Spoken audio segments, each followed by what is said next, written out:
안녕하세요. 신학생이신 청취자 여러분. 오늘은 아마 여러분께 매우 익숙할 이름이죠. 조나단 에드워즈. 이분에 대해 좀 더 깊이 파고드는 시간을 가져보겠습니다. 네. 18세기 미국 신학자가 어떻게 보면 시공간을 훌쩍 넘어 특히 여러분이 몸담고 계신 바로 이 한국의 개혁신학 전통 안에서요.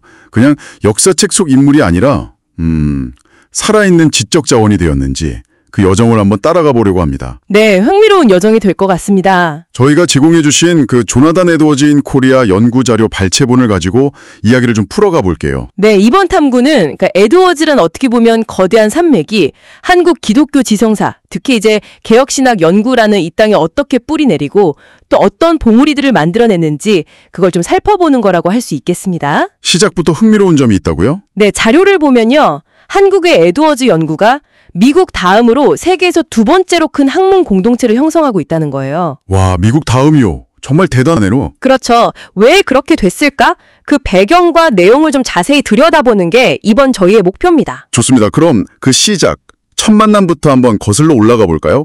에드워즈라는 이름이 한국 땅에 처음 알려지기 시작한 게 언제쯤이었을까요? 네, 이야기는 19세기 말 그리고 20세기 초로 거슬러 올라가야 합니다.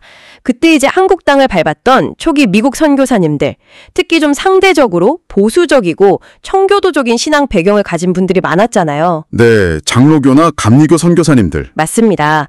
그분들의 역할이 컸다고 볼 수 있고요. 또 이분들이 세운 신학교육 기관들, 예를 들면 평양장로회 신학교 같은 곳이 아주 중요한 통로가 되었죠. 아, 평양신학교.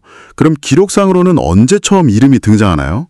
자료에 따르면요. 한국문헌상 에드워즈에 대한 첫 구체적인 언급은 1923년이에요. 오천경이라는 분이 쓴 교회 역사 인물지라는 책, 그 13장에서 찾아볼 수 있습니다. 1923년, 오천경 이분은 당시에 평양신학교 학생이었다고요? 네, 마지막 학년 학생이었다고 하니까 아마 학교에서 배운 내용을 바탕으로 쓰지 않았을까 그렇게 추정합니다.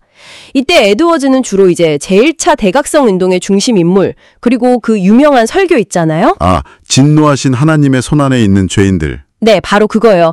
그 설교를 했던 부흥사, 또 경건한 신앙인의 모범, 이런 모습으로 주로 소개가 됐습니다. 오천경의 글을 보면 단순히 부흥사로만 그린 건 아니었군요. 아우구스티누스와 비교할 만한 철학적 영적 능력을 가진 뛰어난 인물로 평가하면서 그의 생애 계요와 대표적인 의지의 자유까지 간략하게 언급하고 있다니 초기 소개치고는 꽤 깊이가 있었네요. 심지어 노샘프턴 교회에서 해임된 사건까지 다뤘다는 점이 눈에 띕니다. 맞아요. 단순히 부흥사 이미지에만 머문 건 아니었어요. 말씀하신 것처럼 아우구스티누스와 비교할 만하다 이런 평가도 있었고 대표적인 의지의 자유도 언급을 했고요. 심지어 그 노샘프턴 교회에서 해임된 사건까지 다뤘다고요? 네, 그것까지 다뤘습니다. 그 조부였던 솔로몬 스토다드의 신학과는 좀 다르게 회심의 증거가 없는 사람은 성찬에 참여할 수 없다. 이런 에드워즈의 좀 엄격한 입장이 교인들하고 갈등을 빚어서 결국 해임됐다는 내용이죠. 아하, 그러니까 초기 소개부터 그의 신학적인 입장이나 목회적인 고민이 어느 정도는 전달이 되었다. 이렇게 볼 수 있겠네요. 네, 그렇죠.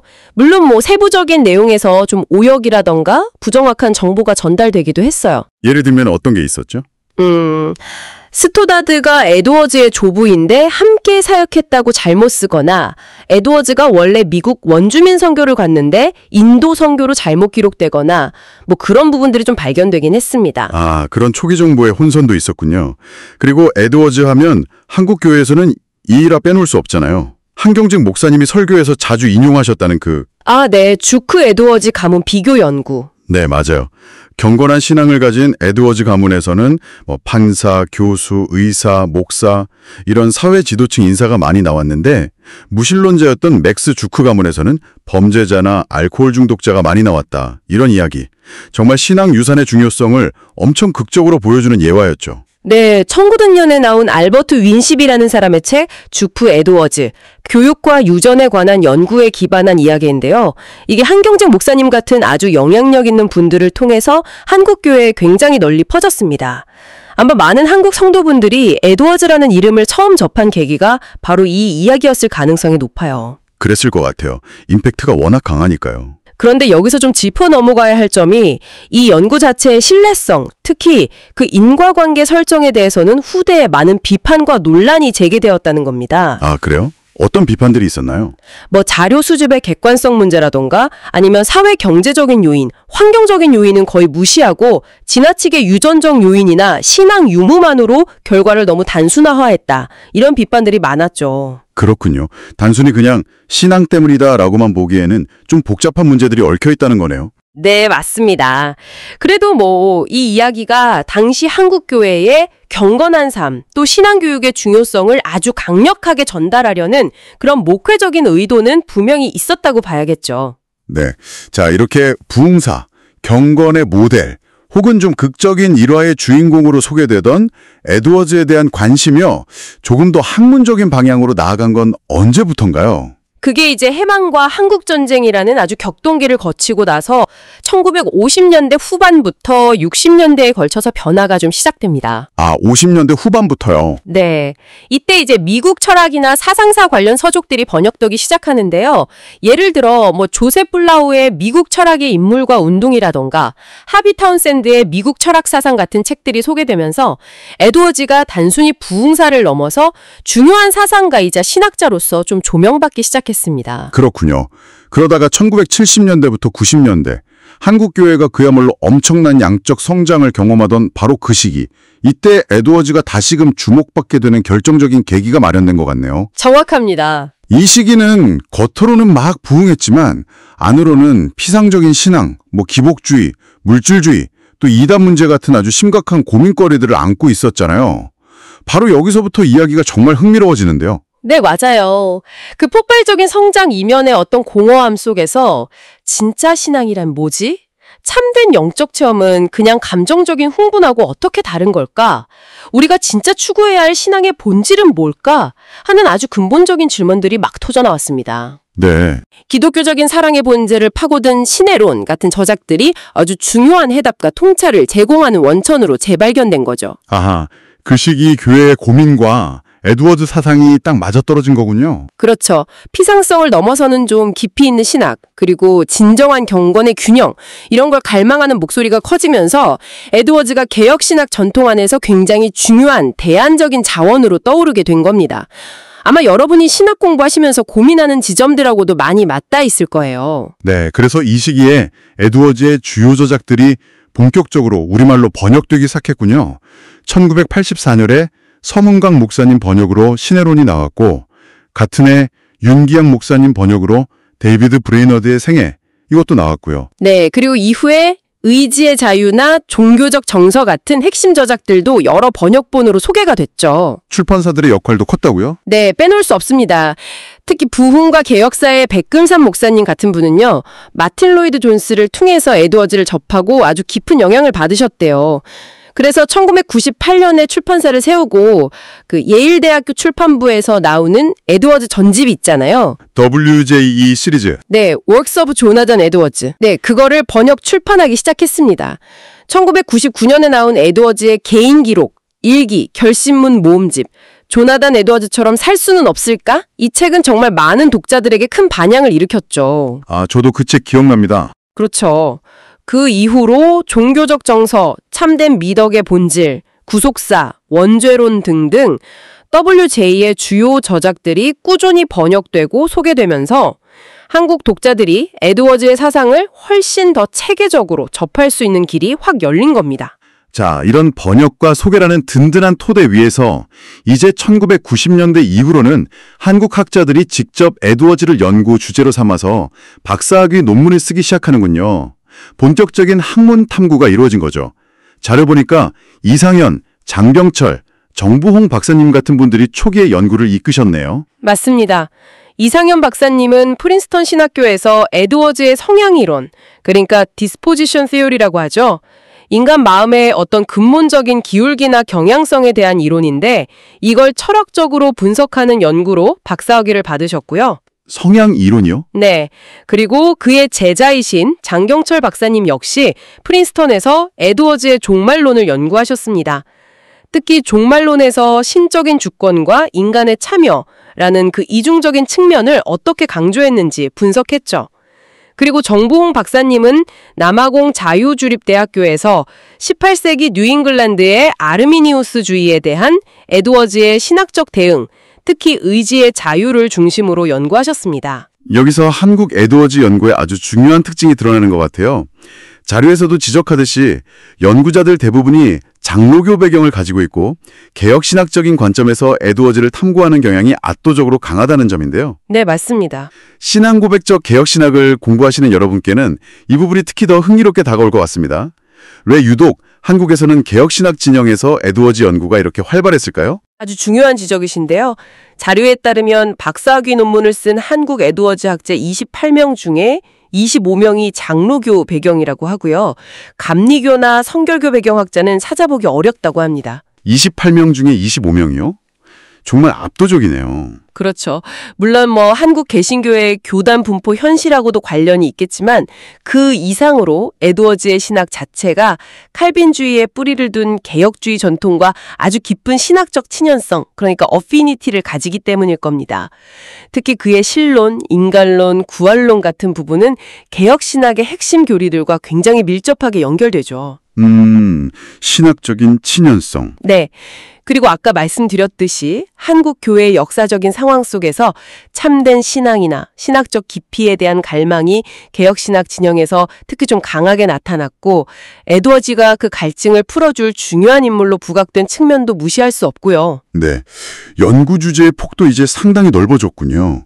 초기에는 좀 철학적인 주제들이 눈에 띄었다면 이제는 구원론의 세부 쟁점들, 아르미니우스주의와의 논쟁, 윤리학, 삼위일체론, 설교학, 심지어 성경 해석 방식이나 역사관, 미학적인 관점까지 파고들고 있다니 정말 다방면에서 깊이 있는 연구가 진행되고 있네요. 네, 양적으로나 질적으로 한국 에드워즈 학계가 정말 크게 성장했습니다.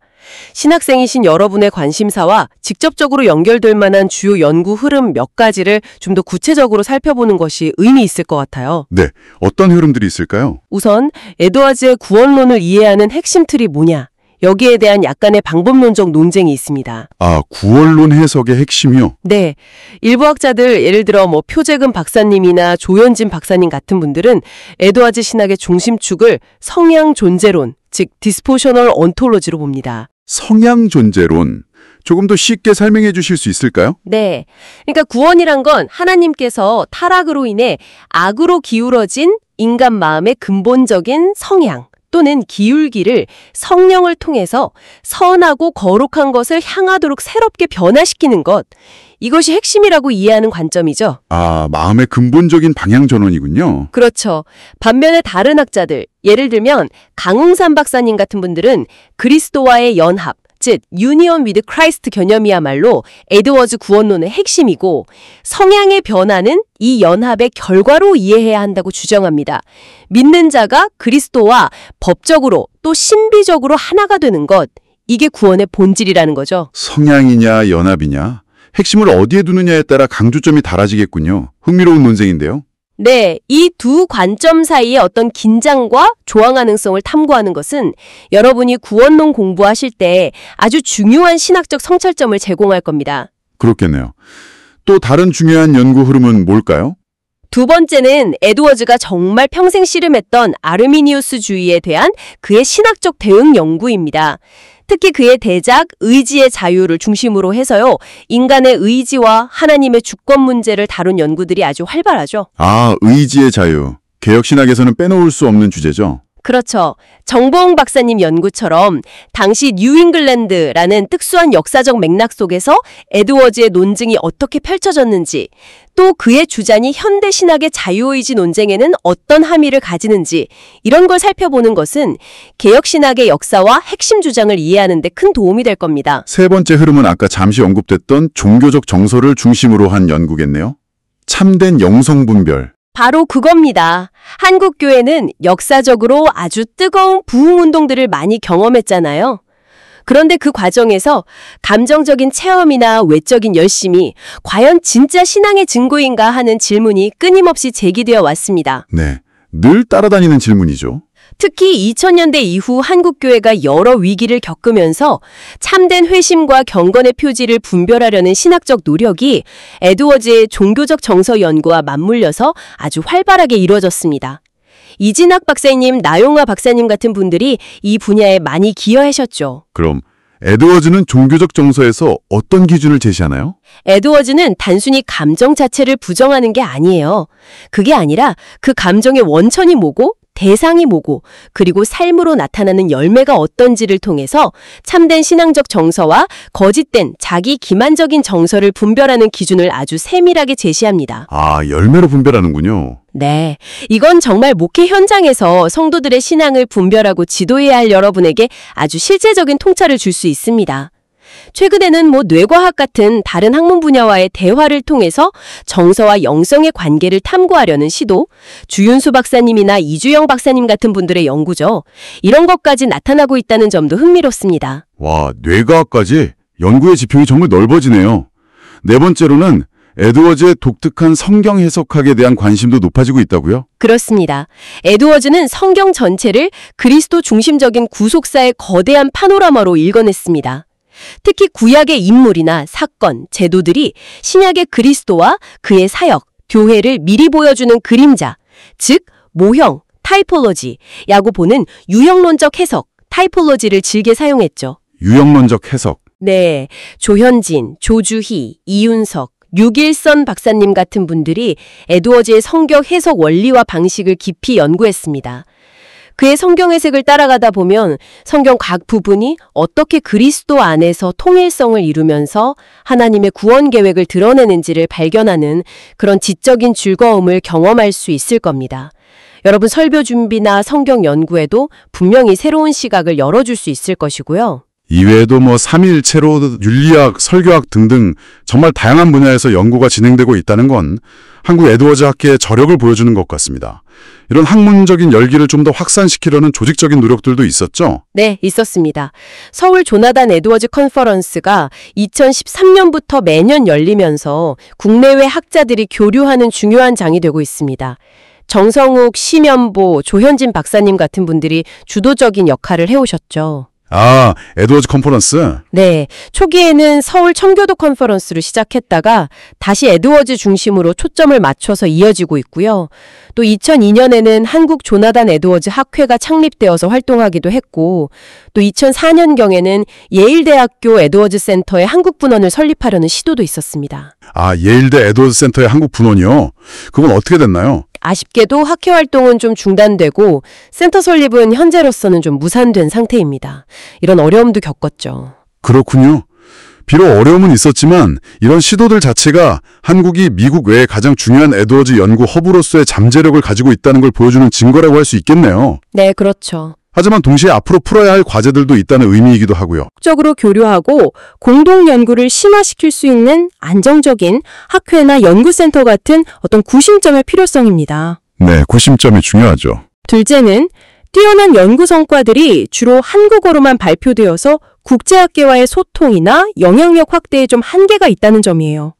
영문 어술지 발표나 국제학계 참여가 좀 더 활발해질 필요가 있겠죠? 아, 국제적인 소통 문제. 그리고 셋째는 젊은 세대의 에드워즈 학자들이 안정적으로 연구를 이어갈 수 있는 환경, 예를 들면 대학이나 신학교에서의 자리 확보 같은 현실적인 지원이 필요하다는 지적도 나옵니다. 이건 사실 한국 신학계 전체의 과제이기도 하고요. 네, 그렇겠네요. 자, 오늘 정말 긴 여정을 함께 했는데 한번 정리해 볼까요? 18세기 미국의 위대한 청교도 신학자 조나단 에드워즈. 이분이 선교사님들을 통해 한국에 처음 소개된 이후에 한국교회의 역사적인 부침과 또 신학적인 고민 속에서 점차 중요한 사상적 자원으로 재발견되었고 마침내 미국 다음으로 큰 규모의 학문적 연구 공동체를 형성하기까지의 과정을 쭉 따라와 봤습니다. 네. 특히 여러분과 같은 개혁신학 전공자들을 중심으로 해서 그의 구원론, 의지의 자유, 참된 영성, 성경 해석 같은 것들이 얼마나 깊이 있게 연구되고 있는지 확인할 수 있었네요. 이 모든 이야기가 신학을 공부하는 여러분의 여정에 어떤 울림을 주는지 궁금합니다. 네, 마지막으로 여러분이 계속해서 좀 고민해 볼 만한 질문을 하나 던지면서 마무리할까 합니다. 에드워즈는 평생 동안 머리, 즉 교리와 지성, 그리고 가슴, 경황과 정서, 마지막으로 손, 실천과 삶의 균형을 추구했던 신학자였습니다. 머리, 가슴, 손. 균형이 중요하죠. 그렇죠. 오늘 우리가 살펴본 것처럼 한국의 학자들은 한국이라는 좀 특수한 역사적, 교회적 맥락, 예를 들면 뜨거운 부흥의 경험과 그 후유증이라던가 교회의 급성장과 위기 같은 이런 맥락 속에서 에드워즈를 읽고 해석하면서 그가 강조했던 이 균형점을 어떻게 찾아내고 적용하려고 했을까요? 한국적 맥락에서의 균형 찾기. 더 나아가서 이렇게 한국적 토양에서 길러진 에드워즈 연구가 단순히 서구 신학을 수입하고 소비하는 것을 넘어서서 역으로 서구 신학계를 포함한 전 세계 개혁 신학 공동체에 어떤 독창적인 통찰이나 건강한 도전을 제시할 수 있을까요? 우리가 역으로 기여할 수 있는 부분. 네. 오늘 대화에서 언급된 한국 학자들의 구체적인 연구 결과나 특정 주제에 대해서 여러분이 직접 더 깊이 파고들어 탐구해보는 것은 분명 여러분의 신학적 시야를 넓히고 또 한국 신학의 미래에 기여하는 아주 의미 있는 발걸음이 될 것이라고 생각합니다.